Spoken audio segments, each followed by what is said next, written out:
십자가 안에 거하라. 고난중간과 부흥의 첫날 우리가 꼭 묵상해야 될 소중한 말씀입니다. 제가 혹시나 모르는 마음으로 마스크를 끼고 하겠습니다. 그러니까 불편하시고 좀 답답하시더라도 양해하십시오.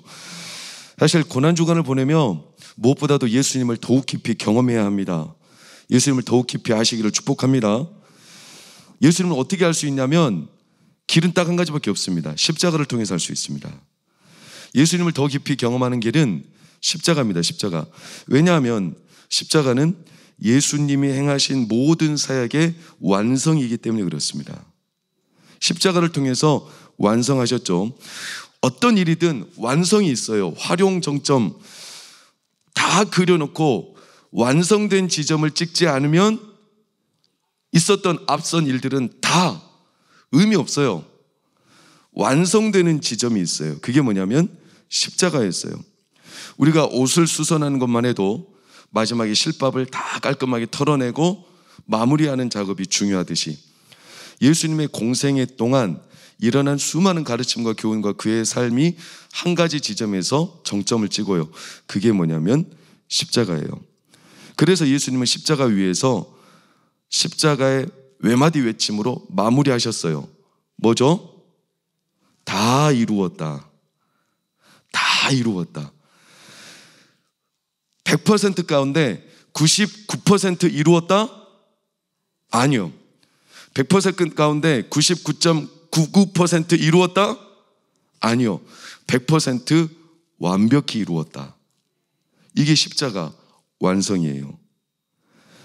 우리도 인생의 여러 지점들을 지나가지만 언젠가 하나님이 완성하시는 날이 옵니다.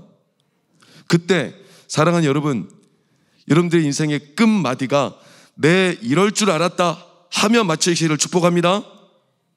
뭔 아멘이에요. 새벽에 정신을 똑바로 딱 바짝 차려야죠.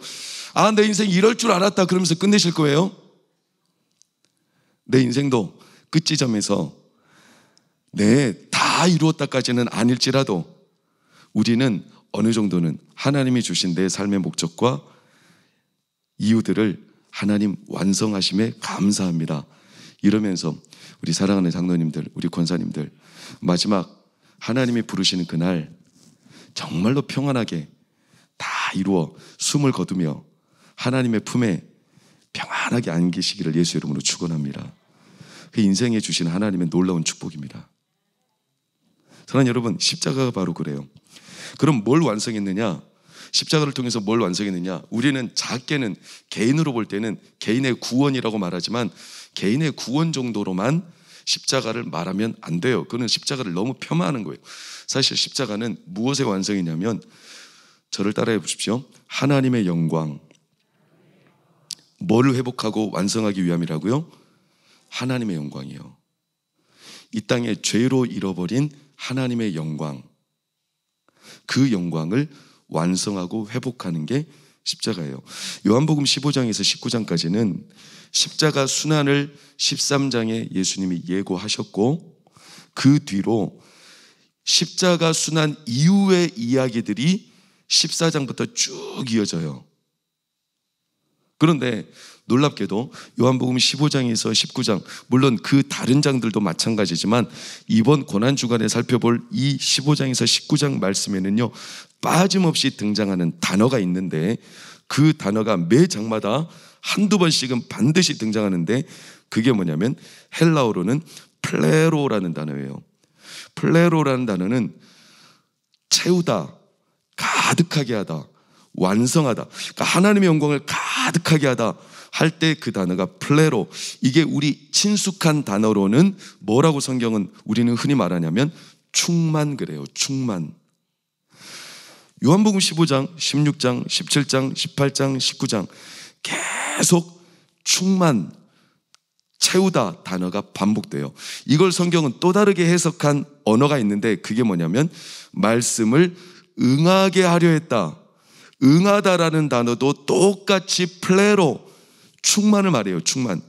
그러니까 요한복음 15장 19장 예수님이 십자가 예언을 하시고 남은 모든 예수님의 말씀에는 한 가지 공통된 점이 뭐냐 하면 충만하게 하신다. 예수님이 하나님의 영광을 이 땅에 충만하게 하신다. 여기에 초점이 있어요. 이건요, 예수님의 전생애가 말해줘요. 예수님이 이 땅에 오실 때도 놀랍게 갈라디아서 4장 4절 말씀에 때가 참에 하나님이 자기 아들을 보내셨다 이렇게 말해요. 때가 찼다. 이때도 플레로 가득했다. 이거는 역사적으로도 우리가 잘 들어봤어요. 그 당시 로마가 지배하던 때가 찼다. 로마로 인하여 길들이 닦아지고 로마 이전국과 헬라로 인하여서 헬라 언어가 전국의 공용어가 되고 문화 자체가 종교적으로 사람들이 바뀌고, 그러니 때가 찼다라는 단어는 다시 말하면 예수님이 등장하기에 아주 안성맞춤인 시절이었다. 그래서 복음이 전파되기에 손색함이 없는, 예수님이 시작하실 때도 때가 찼다. 플레로 충만했다. 그럼 예수님이 이 땅을 떠나시고 난 뒤에는 어땠을까요? 허전했을까요? 그렇지 않아요. 놀랍게도 예수님이 떠나시고 약속하신 성령이 오셨을 때 사도행전 2장 2절 3절을 보면 뭐라고 나오냐면 급하고 강한 바람 같은 것이 그들 안에 가득하였다. 이 가득하다는 단어도 플레로. 그래서 하나님이 성령으로 충만하게 하셨다. 그러니까 예수님의 사역의 모든 초점은 충만함에 있어요. 하나님의 영광을 충만하게 하고, 오늘 말씀에서는 특별히 이렇게 묘사하고 있어요. 11절에 너희 기쁨을 충만하게 하려 함이라. 사랑하는 여러분, 예수님께서 이 땅에 오신 목적은 우리 안에 하나님의 기쁨과 영광을 충만하게 하시기 위함입니다. 이번 부활절 또 고난주간을 보내며 하나님의 영광이 우리 가운데 충만하기를 예수 이름으로 축원합니다. 거기에 예수님의 초점이 있어요. 그리고 그 충만함을 이루는 정점이 뭐냐면 십자가였어요. 십자가. 왜 십자가일까? 여러분, 왜 십자가일까요? 십자가는 그 시대 사람들에게는 저주죠. 다시 말하면 음부죠. 요한계시록의 언어로 따지면 무저갱이죠. 밑도 끝도 없이 추락하는 한 인간의 마지막 종말이 그 시대는 십자가로 친다면 그는요, 소망이 없는 사람이에요. 십자가는 충만이 아니라 밑빠진 독이에요.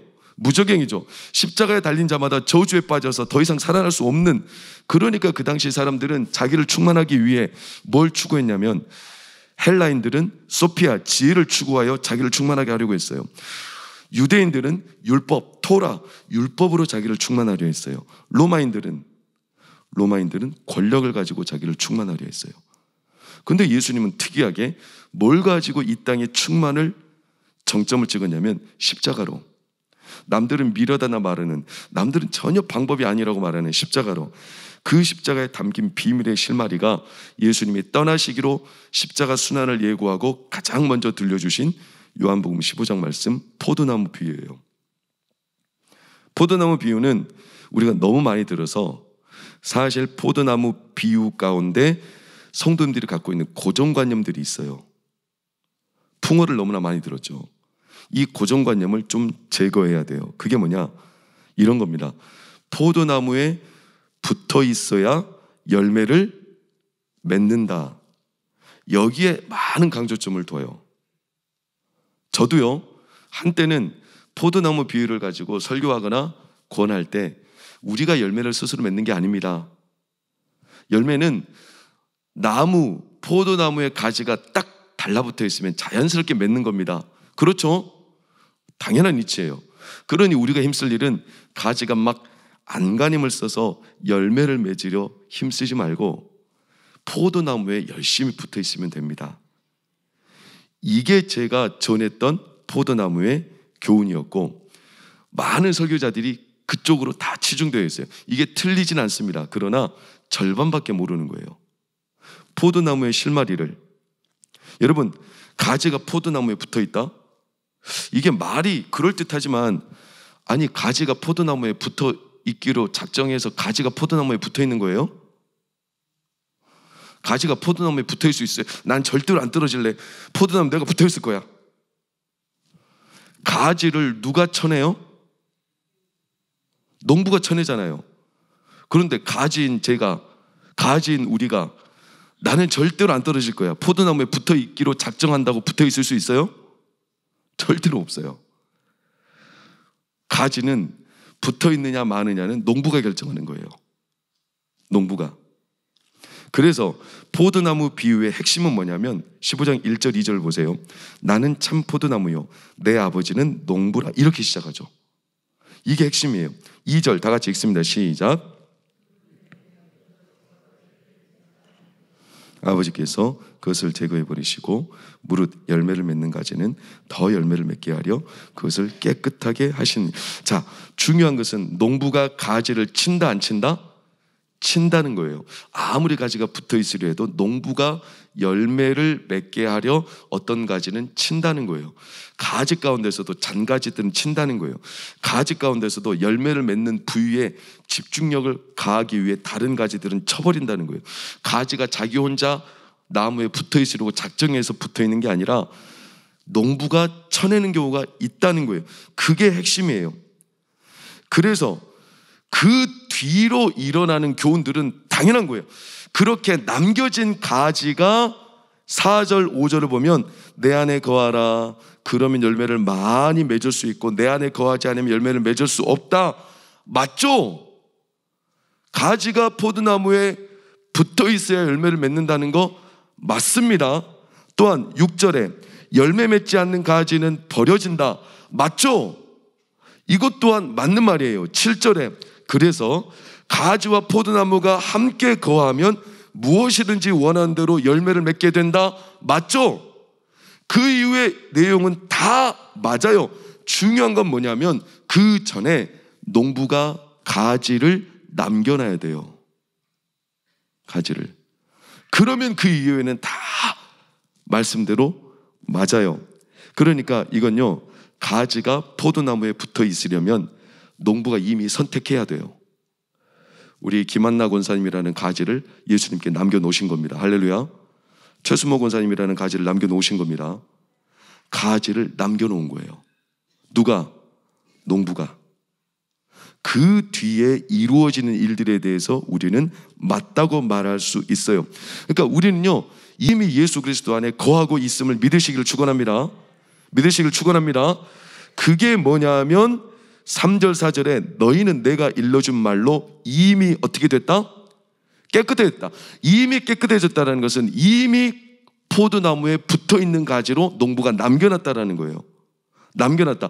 이것을 저희는 어제 확인했죠. 성찬이라는 것은 예수 그리스도의 몸과 피를 우리가 먹고 마시는 거죠. 구약이나 신약이든 언약 관계 안에 하나가 된다라고 말할 때 식탁의 교제를 나눕니다. 식탁의 교제. 그래서 구약 시대는 이랬어요. 고대 근동 지방은요, 언약을 맺죠. 저 나라와 우리나라가 이 사람과 내가 언약을 맺을 때 같이 식탁을 나눕니다. 그래서 어떤 언어학자들은 이렇게까지 말하는 사람들이 있어요. 언약, 베리트라는 단어는 먹는다라는 단어에서 유출되었다. 함께 먹는다. 우리도 마찬가지죠. 우리가 한자로 식구, 가족을 식구라고 말하죠. 먹을 식자에다가 입구, 같이 먹는 사람들, 혈연 공동체, 같은 언약 안에 있는 사람들, 같이 먹는 사람들을 식구. 하나님과 우리도 성만찬을 통하여 같이 먹어요. 그러니까 우리는 언약 안에 있는 사람들이죠. 이것을 사도 요한은 요한계시록에 뭐라고 말했냐면 내가 밖에서 문을 두드리노니 너희가 문을 열고 나를 영접하면 내가 너희에게로 들어가 나는 너희와 더불어 먹고 너희는 나와 더불어 마시리라. 아멘. 그러니까 이미 성찬을 나눴다는 것은 우리가 하나님 안에 가지로 붙어 있다라는 징표죠. 그러니까 열매를 맺는 것은 당연해요. 아멘. 열매를 맺는 것도 당연하고 그 열매를 통해서 하나님 영광 받으시는 것도 당연합니다. 그런데 문제는 이때부터예요. 뭐가 문제일까요? 여러분, 가지에 열매를 맺게 하기 위하여 2절 다시 한번 보세요. 2절 시작. 무릇 내게 붙어 있어 열매를 맺지 아니하는 가지는 아버지께서 그것을 제거해 버리시고 무릇 열매를 맺는 가지는 더 열매를 맺게 하려 그것을 자, 열매를 맺지 않는 가지는 어떻게 하신다고요? 제거해 버려요. 완전히 잘라서 버린다는 뜻입니다. 그런데 더 중요한 게 있어요. 열매를 맺는 가지는 어떻게 한다고요? 더 열매를 맺게 하려 어떻게 하신다고요? 깨끗하게 하신다고요. 열매를 맺지 않는 가지만 쳐내는 게 아니라 열매를 맺는 가지도 어떻게 한다고요? 가지치기를 해요. 여기에 핵심 포인트가 있어요. 열매를 맺지 않는 가지는 당연히 사정없이 농부가 잘라서 버리고요. 열매를 맺는 가지거든요. 그런데도 불구하고 열매를 맺는 가지는 어떻게 하냐면, 이 가지에 열매가 맺겠다 라고 농부가 판단하면 열매를 맺기 위해서 그 가지 안에 있는 또 다른 잔가지들 있죠? 이것을 쳐내요. 여기에 십자가와 포도나무의 실마리가 있어요. 문제는 어떤 가지를 쳐낼지 가지가 알까요? 모를까요? 농부 외에는 가지는 몰라요. 가지는 그냥 가만히 있을 뿐이에요. 농부가 뭘 쳐낼지 가지는 선택권이 없어요. 그건 농부 소관이에요. 좀 바꿔 말하면 내 삶에 가지가 있는데요, 세월이 많아질수록 우리는 잔가지가 더 많죠.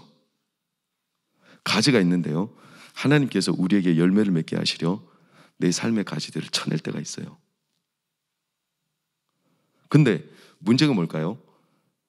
내가 원하는 가지만 쳐내는 게 아니라 이거는 꼭 나에게 있어야 되는 건데도 불구하고 하나님이 쳐내실 때가 있어요. 그게 이제 문제죠. 그게 어려움이죠. 여러분, 내가 놓인 여러 형편의 가지들이 있어요. 돈도 가집니다. 건강도 가집니다. 내 인간관계도 가집니다. 내 가정 안에 일어나는 모든 것들이 내 사업, 내 직장, 내 삶의 가지들입니다. 내 삶이 살아가는 데 필요한 수많은 가지들 아닙니까? 그런데 이 가지들 가운데 놀랍게도 나는 그걸 농부가 안 쳐냈으면 좋겠어요. 그것만큼은 나에게 필요해. 그것만큼 좀 남겨놓으셨으면 좋겠어, 농부가. 그런데 불구하고 나는 유익하다고 생각했던 내 가지를 농부는 이상하게 쳐내버릴 때가 있어요.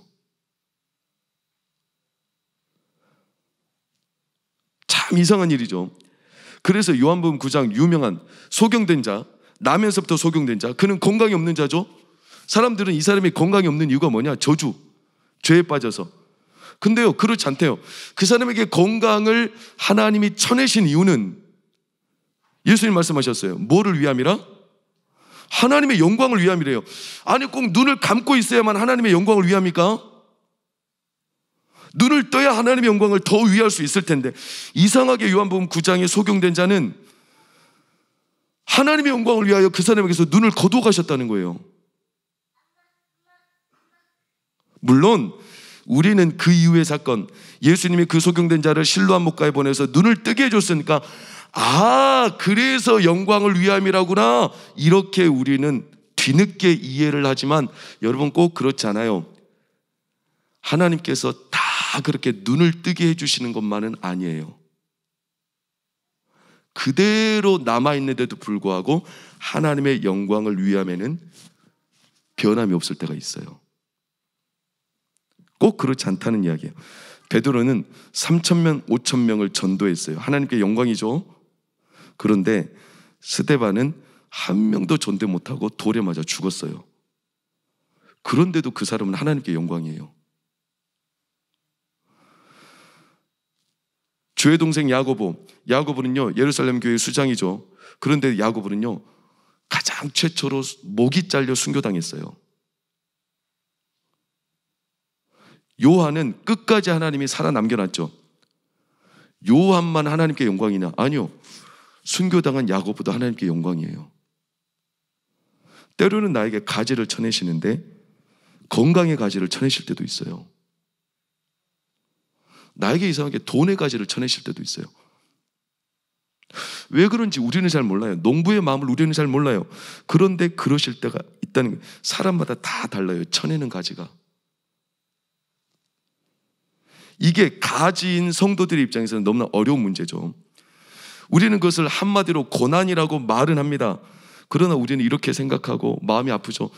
그 고난 나에게 없었으면 좋겠어요. 하나님 이것만은 쳐내지 않았으면 좋겠어요. 쳐낸다 하더라도 다 알만한, 나에게 없어도 되는 것들을 좀 쳐내주셨으면 좋겠는데, 이상하게 하나님은, 농부이신 그분은 나에게 진짜 필요하다고 생각했는데 쳐내실 때도 있다는 거예요. 이게 포도나무 비유의 핵심이에요. 뜻밖의 내가 원치 않는 가지, 무엇보다도 그렇게 쳐낸 가지 가운데 우리가 이해하기 제일 힘들고 받아들이기 어려운 가지가 뭔 줄 아세요? 우리가 그렇게 하나님 농부가 쳐낸 가지 가운데 제일 어려운 가지가 뭐였냐면, 농부이신 그분이, 하나님이신 그분이 자기의 아들 독생자를 쳐내버렸어요. 이게 제일 이해하기 힘든 거죠. 아니, 예수님이야말로 필요한 분인데 아무리 해도 그렇지 자기의 아들 독생자를 쳐낸다.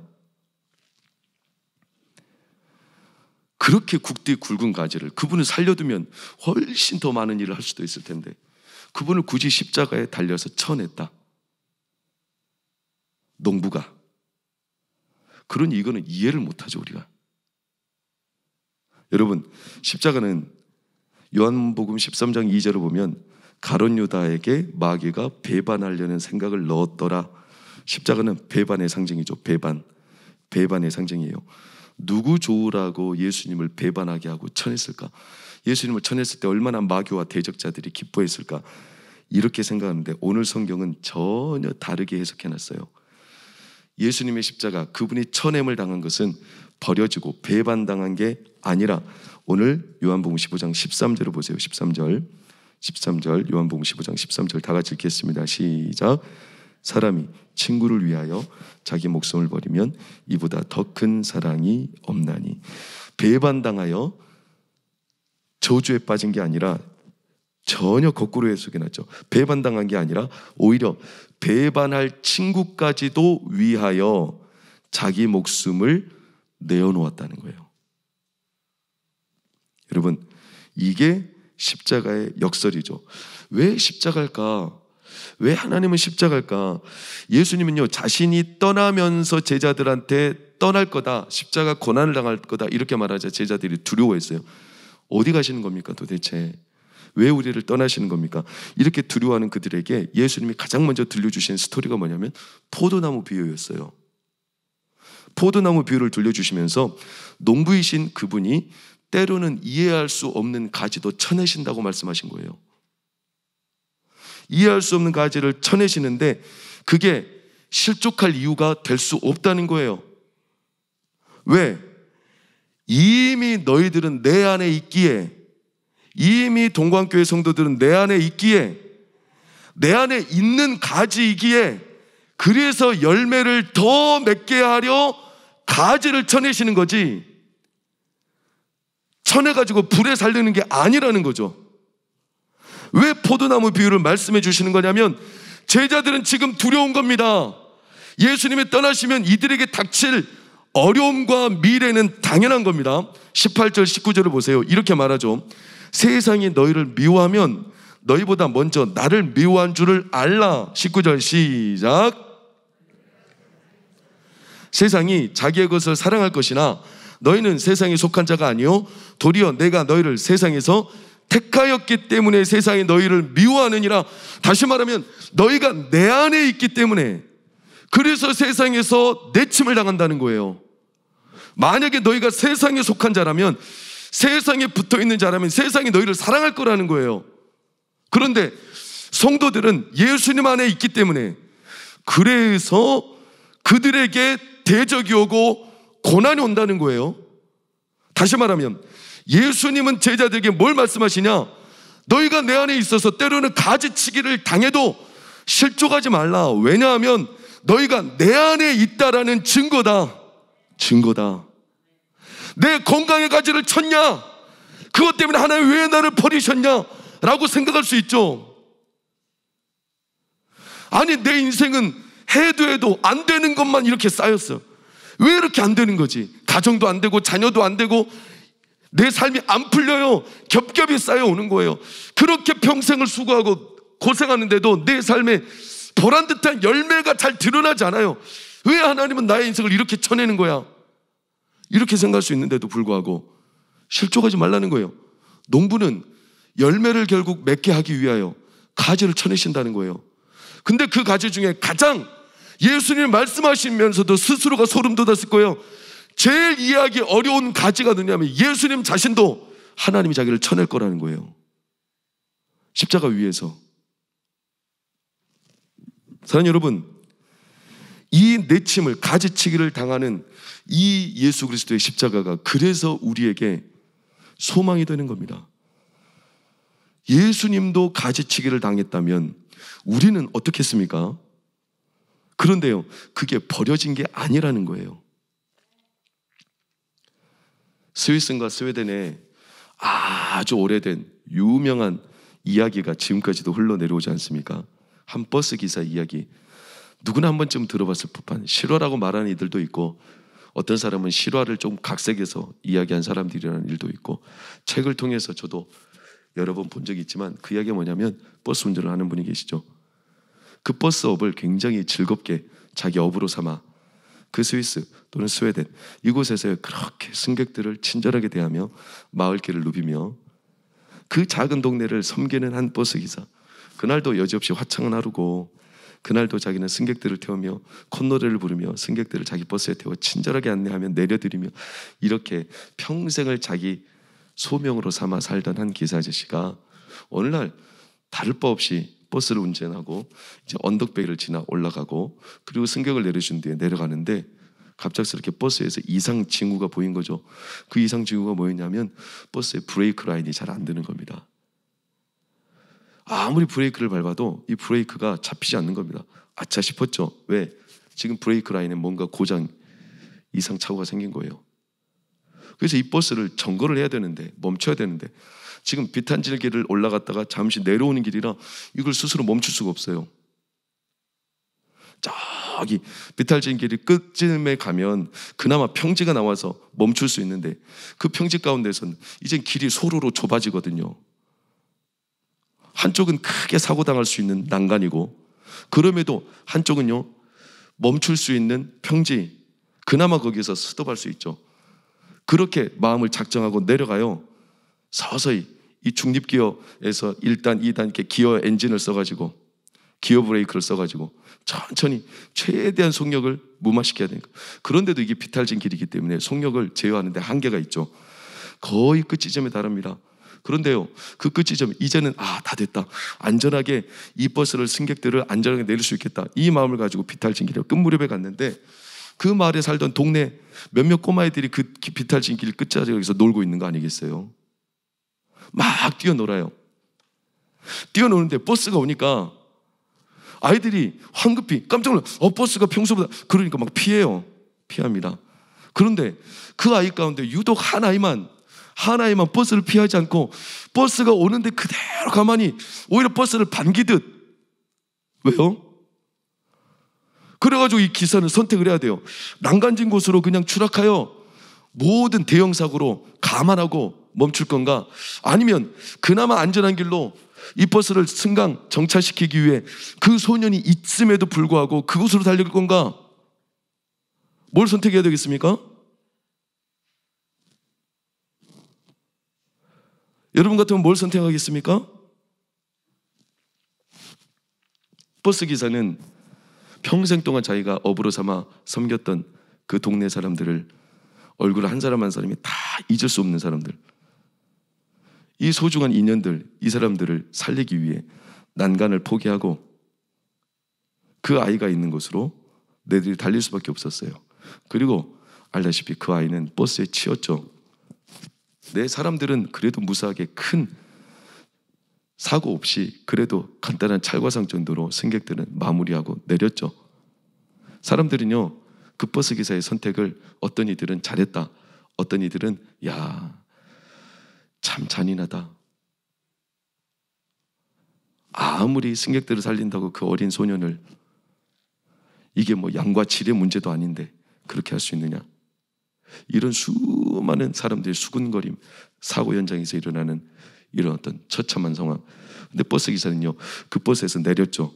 그리고 어떻게 하냐, 그 달려간 아이에게로 가서 그 아이를 품고 한참을 웁니다. 왜? 그 아이는 그 기사의 아들이거든요. 자신의 아들. 그래서 버스가 오는데도 아버지가 모는 버스를 그 아이는 알아요. 그래서 무섭지 않아요. 늘 아버지의 버스를 그는 동경하는 아들이거든요. 아버지의 기쁨을 아는 아들이거든요. 그러니까 아들이, 그 아버지가 온다는 사실에 무섭지 않아요. 아직은 미숙하지만 그래서 버스를 그대로 기다렸죠. 그러나 그 아들은 아버지를 향한 그 마음, 두려움이 없는 아버지는요, 그 아들을 내어준 거죠. 내친 거예요. 가지치기 하듯이 더 많은 열매를 맺게 하시기 위해. 이 십자가죠. 십자가는 아버지이신 농부이신 아버지가 더 많은 열매를 맺기 위해 가지치기를 하셨어요. 내가 생각할 땐 이해가 안 되는, 나에게 없어서는 안 되는 가지인데, 내 삶에 꼭 필요한 가지인데 그 가지를 하나님이 먼저 쳐내신 거예요. 여러분, 십자가는 바로 그 하나님이 농부로서 우리 안에 가지를 치셨다라는 가장 단적인 증거예요. 그러니 사랑하는 여러분, 농부이신 하나님을 신뢰하시기를 축원합니다. 우리의 농부이신 하나님을 신뢰하십시오. 8절을 보면 이렇게 말하죠. 너희가 열매를 많이 맺으면 내 아버지께서 영광을 받으실 것이요 너희는 내 제자가 되리라. 열매를 많이 맺으려 하나님의 영광을 풍성하게 이 땅에 가득하게 하시려 역설적으로 저주의 상징인 십자가로 자신의 아들을 쳐내셨어요. 이해가 안 되는, 왜 나에게 이런 일이 일어나야 되느냐, 왜 내게만 이런 고난이 겹겹이 쌓여오느냐, 이렇게 생각하는 우리의 현실이지만 여러분, 그렇지 않아요. 십자가를 통해서 보시면 나에게 진짜 필요했던 가지조차도 하나님은 열매를 맺게 하시려 영광의 수단으로 우리 가운데 가지치게 하실 때도 있어요. 그런데 그 십자가가 결코 실패가 아니었어요. 그 십자가가 저주가 아니었어요. 우리를 살리시는 하나님의 은혜의 방편이었죠. 할렐루야. 그러니 하나님의 영광은 내가 잘 되어야만 영광을 받는 게 아니에요. 우리 이렇게 말합니다. 아버지, 제가 잘 돼가지고 하나님께 영광 돌리겠습니다. 내 자녀가 좋은 대학 들어가서 하나님께 영광, 맞는 말이죠. 그러나 꼭 그것만 영광 아니에요. 안 될 수도 있어요. 돈을 못 벌 수도 있고요. 건강이 날아갈 수도 있어요. 왜 나에게 이런 일이 일어났느냐, 이렇게 말할 수도 있어요. 하나님 영광 안 되게. 아니에요. 하나님의 영광은 우리의 생각처럼 그렇게 간단한 문제가 아니에요. 정말로 아닌 것 같은데도 불구하고 십자가를 통해서 보면 그 처절한 십자가를 통해서도 하나님은 영광 받으셨고 많은 사람을 살리셨고, 그렇기 때문에 내 삶에 진짜 중요한 가지를 하나님의 때로 치셔도 여러분 실족하지 마세요. 그조차도 하나님의 영광의 도구가 됩니다. 우리 자녀들이, 우리 동광교회 성도들이 하나님의 영광을 가득 경험하고 체험하고 충만히 누리는 은혜가 있기를 축복합니다. 여러분, 내 삶을 다 이해하실 필요는 없습니다. 그러나 십자가에서 자기 아들을 쳐내신 그 일을 통해 우리는 알게 됩니다. 어떤 가지라도 농부가 쳐내실 때는 더 많은 열매를 맺게도 하시고, 더 나아가 그 일이 나를 버려서도, 나를 저주해서도, 나를 심각한 망하는 길로 내치셔서가 아니라 그 일조차도 내 안에 하나님의 영광을 가득 채우려 하심이라. 이게 십자가입니다. 그러니 한 주 동안 사랑하는 여러분, 우리 동광교회 성도님들, 십자가 안에 거하십시오. 십자가 안에 거하십시오.